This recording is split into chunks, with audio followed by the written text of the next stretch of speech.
कोर्टामधून Beed आवादा company खंडणी प्रकरणात एक अपडेट समोर आली आहे। आरोपी सुदर्शन घुलेला कोर्टात आणलं गेलेलं आहे। सुदर्शन घुलेला केस कोर्टात हजर करण्यात आलेला आहे। सीआयडीने घुलेच्या 5 दिवसांच्या कोठडीची मागणी केलेली आहे। तर बीड आवादा कंपनी खंडणी प्रकरणी ही अपडेट समोर येते। आरोपी सुदर्शन घुलेला कोर्टात हजर करण्यात आले आहे।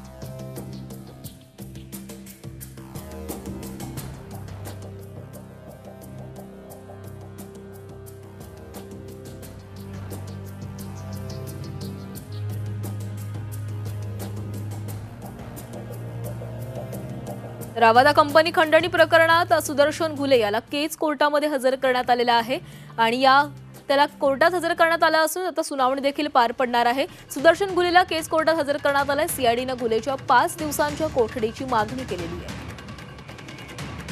बीड खंडणी प्रकरणात ही मोठी अपडेट समोर येते। सुदर्शन घुले याला कोर्टात हजर केलंय आणि सीआयडीने घुलेच्या 5 दिवसांच्या कोठडीची मागणी केलेली आहे। त्यामुळे आता कोर्ट नेमकं काय निर्णय देते याकडे लक्ष लागलेलं आहे। कोर्ट सीआयडीला घुलेची 5 दिवसांची कोठडी देणार का याकडे सर्वांचंच लक्ष लागलंय।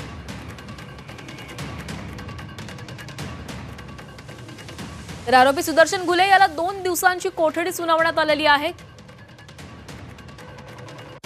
आवादा कंपनी खंडणी प्रकरणात ही मोठी अपडेट समोर येते। आरोपी सुदर्शन घुले याला 2 दिवसांची कोठडी सुनावण्यात आलेली आहे। त्याला 2 दिवसांची पोलीस कोठडी सुनावण्यात आलेली आहे। त्याला काही वेळापूर्वीच केज कोर्टामध्ये हजर करण्यात आलेलं होतं आणि त्याला आता ही 2 दिवसांची पोलीस कोठडी सुनावण्यात आली आहे।